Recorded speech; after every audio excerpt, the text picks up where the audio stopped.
यह वीडियो आप सभी के लिए बहुत ही महत्वपूर्ण होने वाली है, क्योंकि इस वीडियो हम लोग जितने भी महत्वपूर्ण प्रकार के कोण हैं ना, उन सभी को सीखने वाले हैं।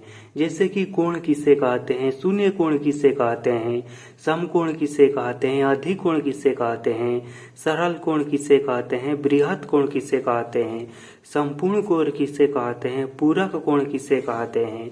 उसके बाद अगला है कि समपूर्णक कोण किसे कहते हैं, आसन कोण किसे कहते हैं, शीर्षाभिमुख कोण किसे कहते हैं, संगत कोण किसे कहते हैं, एकांतर कोण किसे कहते हैं, अंतः एकांतर, बाह्य एकांतर कोण किसे कहते हैं। कहने का मतलब कि जितने भी तरह का कोण है ना, जो आप लोगों को 1 क्लास से लेके 10 क्लास के बीच में पढ़ना है, या फिर किसी भी आप गवर्नमेंट एग्जाम की तैयारी कर रहे हैं तो उसमें पढ़ना है, जो कहीं पर भी पूछा जाता है, वह सभी तरह के कोण को हम लोग एक ही वीडियो में सीखने वाले हैं, और वो भी सबसे आसान तरीका से, और वो भी सबसे आसान भाषा में।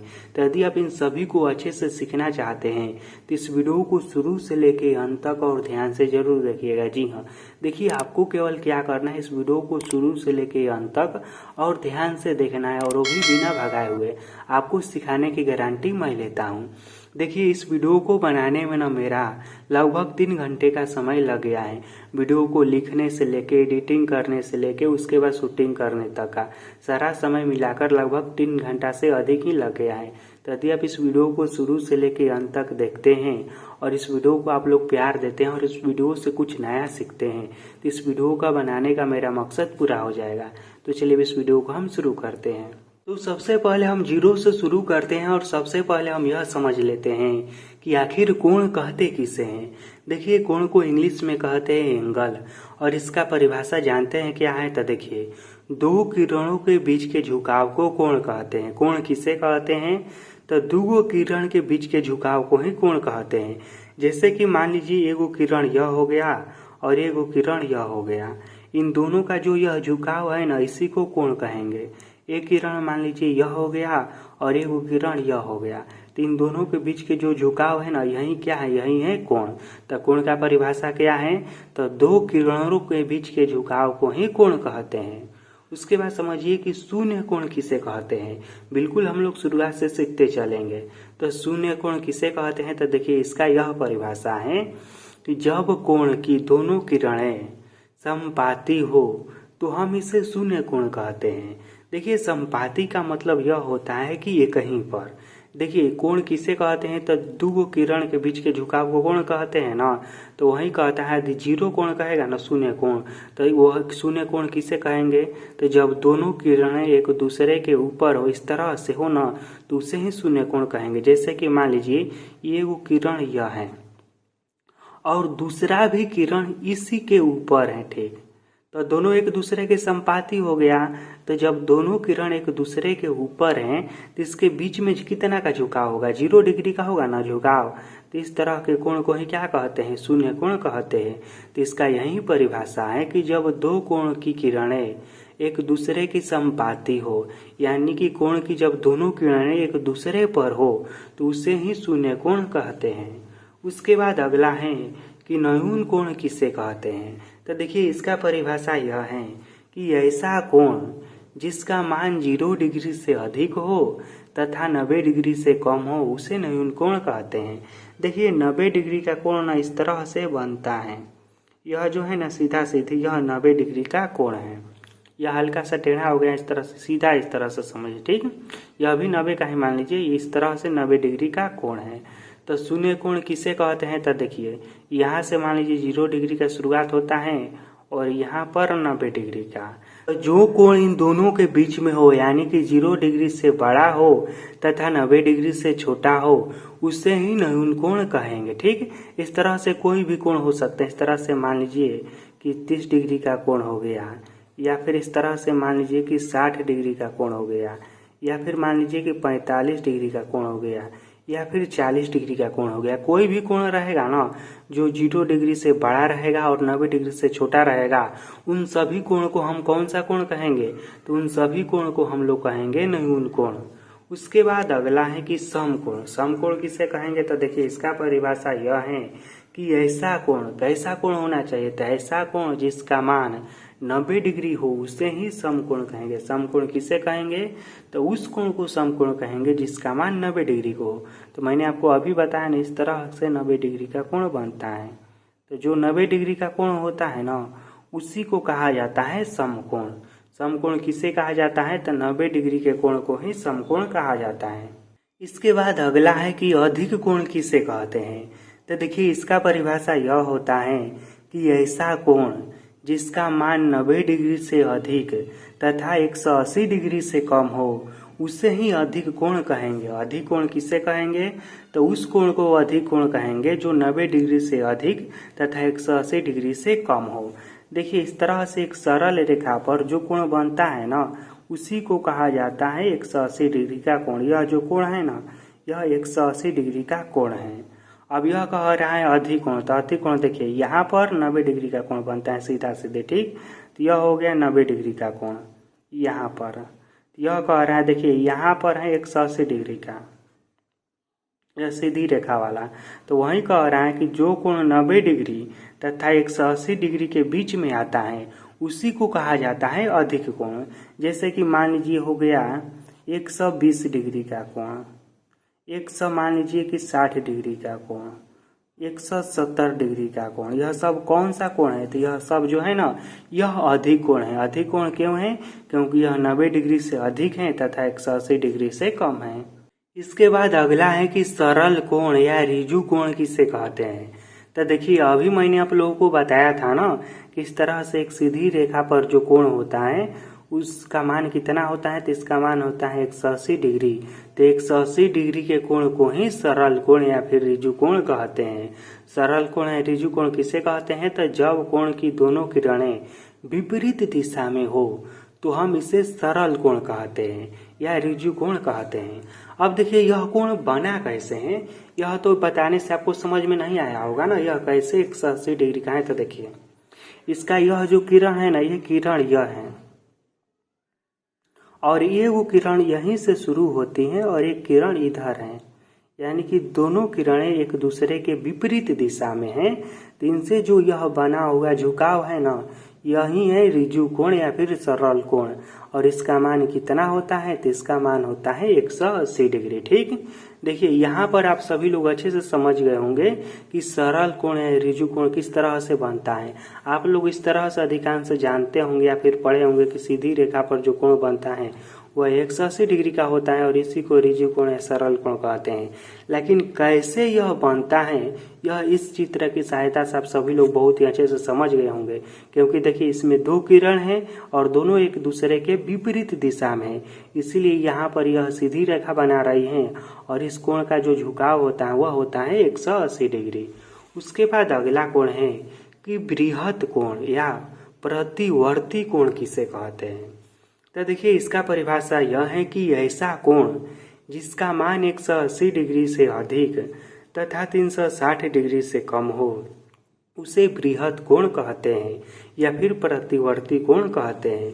अब देखिए, इसमें किस तरह से कोण बनेगा तो यह समझिए। देखिए, आप सभी लोग जानते होंगे या फिर जो लोग नहीं जानते हैं वो लोग भी जान लीजिए। देखिए, जब मान लीजिए यहाँ से लेके यहाँ तक, यानी कि जो 360 डिग्री का कोण होता है ना, वह पूरी तरह से गोल होता है।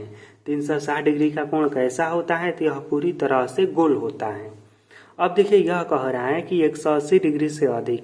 आप सभी लोग जानते हैं कि एक रेखा पर 180 डिग्री का कोण बनता है, ठीक। तो 180 डिग्री से अधिक किधर आएगा? देखिए, यहाँ से मान लीजिए कोण का शुरुआत हो रहा है, तो इधर और इधर ये सब बन रहा है ना। यहाँ पर 0 डिग्री और यहाँ पर इस तरह से पूरा हो जा रहा है, तो यहाँ पर आ जा रहा है 180 डिग्री। बात को समझिएगा जरा। और फिर यह घूम कर इस तरह से यहाँ पर आ जाएगा ना, तो यह जो पूरा झुकाव हो जाएगा, यहाँ से लेके यहाँ तक का झुकाव यह हो जाएगा यहाँ पर कितना? तो यह हो जाएगा 360 डिग्री।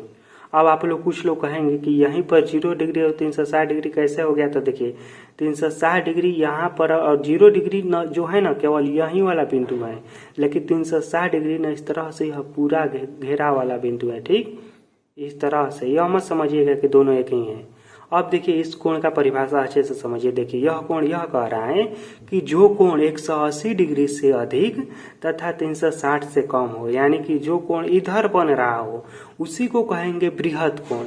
यह इस तरह से बनता है, नीचे दिशा में इस तरह से बनेगा, इस तरह से बनेगा। जैसे मान लीजिए इस तरह से कोई रेखा है, फिर इधर बन रहा है, इस तरह से जो नीचे में कोण बनेगा ना, इसका मान कितना होगा, यहाँ से लेके यहाँ तक पूरा।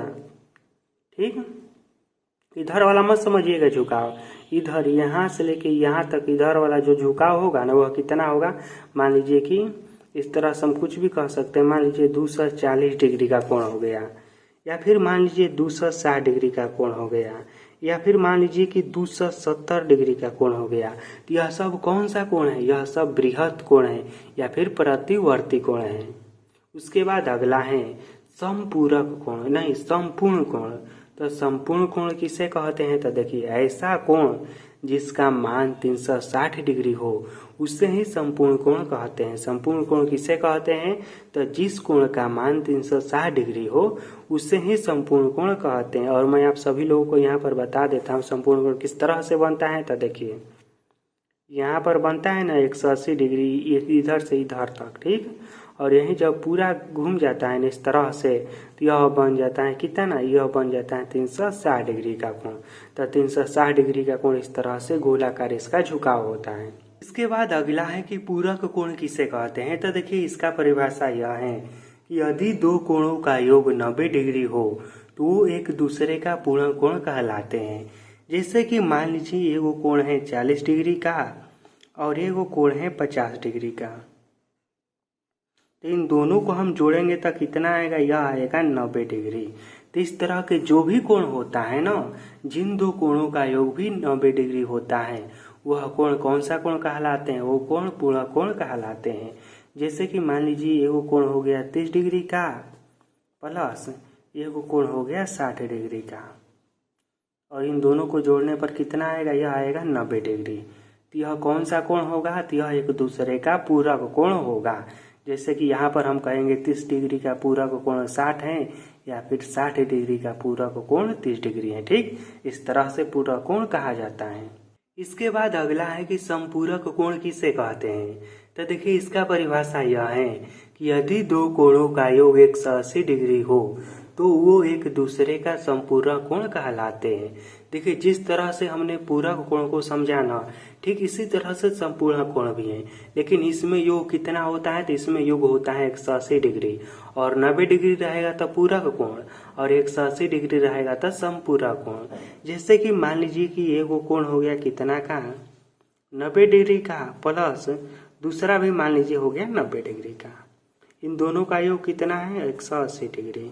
तो इसका पूरक कोण यह है और इसका पूरक कोण यह है। उसी तरह से मान लीजिए कि एगो कोण हो गया 100 डिग्री का प्लस एगो कोण हो गया कितना का, तो 80 डिग्री का। इन दोनों का योग कितना होगा 180 डिग्री। तो इस तरह से जो दो कोण है ना जिसका योग 180 डिग्री होता है उसे ही संपूरक कोण कहते हैं। इसके बाद अगला है कि आसन कोण किसे कहते हैं। तो देखिए इसका परिभाषा यह है कि दो कोणों को आसन कोण कहते हैं यदि उनका एक ही शीर्ष बिंदु हो और इनकी एक भुजा उभयनिष्ठ हो। यदि दो कोण किसी कोण में रहता है उसका शीर्ष बिंदु एक ही रहता है और एक भुजा उभयनिष्ठ रहता है तो उसे हम लोग आसन कोण कहेंगे।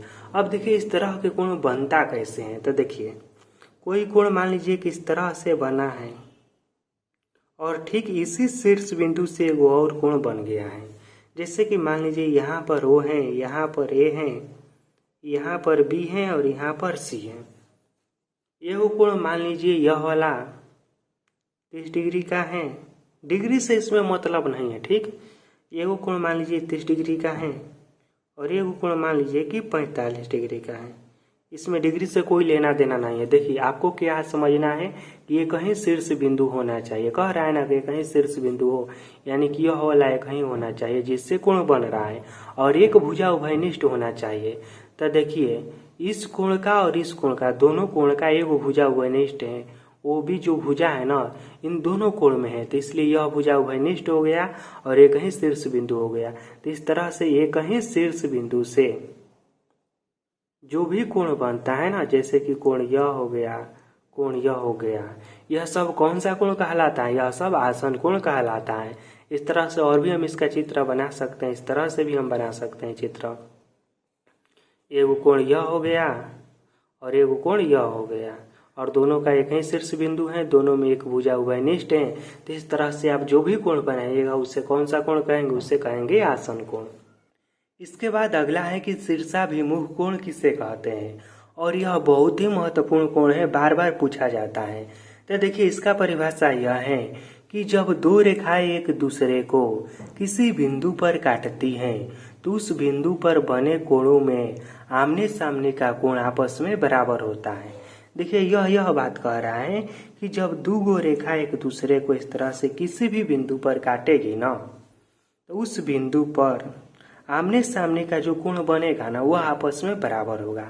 कहने का मतलब कि मान लीजिए यह जो कोण एक है ना, यह कोण दो के बराबर होगा। इसके आमने सामने का कौन है? इसके आमने सामने यह है, तो यह वाला कोण इसके बराबर होगा, और यह वाला कोण मान लीजिए कि कोण 3 है, तो यह वाला कोण इसके बराबर होगा, कोण 4 के बराबर होगा। तो वही कह रहा है कि कोण 1 बराबर कोण 2 और कोण 3 बराबर कोण 4। और इसी को कौन सा कोण कहते हैं? तो इसी को कहा जाता है शीर्षाभिमुख कोण। यह आप सभी लोगों को बहुत ही अच्छे से याद हो गया होगा कि जब दो रेखाएं एक दूसरे को किसी बिंदु पर काटती हैं तो उस बिंदु पर बना आमने सामने का कोण आपस में बराबर होता है, और उसी को कहा जाता है शीर्षाभिमुख कोण। अब हम समझते हैं कि संगत कोण किसे कहते हैं। तो देखिए संगत कोण जानते हैं किसे कहते हैं और इसका परिभाषा क्या है। तो देखिए जब दो समांतर रेखाओं को इस तरह से, जब दो समांतर रेखा रहेगी, इससे कोई प्रतिच्छेदी रेखा इस तरह से काटेगा तो इस रेखा पर बहुत सारा कोण बनेगा। तो इसमें देखिए जो यह वाला कोण बनेगा ना, कोण 1, और यह वाला कोण 2, यह आपस में बराबर होगा। और यह वाला जो कोण बनेगा ना यहाँ पर कोण 3, और जो कोण यहाँ पर बनेगा कोण 4, यह आपस में बराबर होगा, और इसी को कहा जाता है संगत कोण। तो संगत कोण क्या है? कोण 1 बराबर कोण 2, कोण 3 बराबर कोण 4। इस तरह से कोई भी समांतर रेखा को जब कोई प्रतिच्छेदी रेखा काटेगी तो प्रतिच्छेदी रेखा के कहीं ओर के कोण ना आपस में इस तरह से बराबर होते हैं। कोण 1 बराबर कोण 2, कोण 3 बराबर कोण 4, और इसी को कौन सा कोण कहा जाता है? इसी को कहा जाता है संगत कोण। इसके बाद अगला है कि एकांतर अंतः कोण। क्या? तो एकांतर अंतः कोण। अब यह समझ लीजिए कि क्या होता है। तो देखिए जब किसी समांतर रेखा को इस तरह से, समांतर रेखा हो गया, इसे भी कोई प्रतिच्छेदी रेखा इस तरह से काटेगी तो संगत कोण किस तरह से बनता है यह तो हमने समझ लिया। अब यह समझिए कि अंतः एकांतर कोण किस तरह से बनता है। तो देखिए इस रेखा के अंदर वाला, कहने का मतलब कि यह वाला जो कोण बन रहा है ना, मान लीजिए कि कोण 1, यह बराबर होगा इसके कोण 2 के।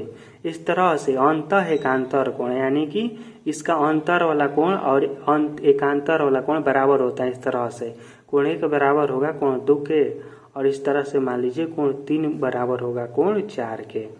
इसे कौन सा कोण कहेंगे? तो इसे कहेंगे अंतः एकांतर कोण या एकांतर अंतः कोण। इस तरह से हम लिख देते हैं यहाँ पर कोण 1 बराबर कोण 2, कोण 3 बराबर कोण 4। यह कौन सा कोण है? तो एकांतर अंतः कोण है। इसके बाद अगला एक लास्ट बनता है एकांतर बाह्य कोण। अब यह भी समझ लीजिए। तो देखिए यह भी इसी कंडीशन में होता है कि जब कोई समांतर रेखा को एक तिर्यक रेखा काटती है इस तरह से, तो जो बाहर वाला कोण होता है ना, यह भी आपस में बराबर होता है। कहने का मतलब कि यहाँ पर जो ऊपर में कोण बन रहा है ना, कोण 1, यह बराबर होगा इसके नीचे वाले कोण, इसके कोण 2 के। और यह जो कोण बन रहा है ना 3, यह बराबर होगा कोण 4 के। इसे एकांतर बाह्य कोण कहते हैं। कोण 1 बराबर कोण 2, कोण 3 बराबर कोण 4। यह कौन सा कोण है? तो यह है एकांतर बाह्य कोण।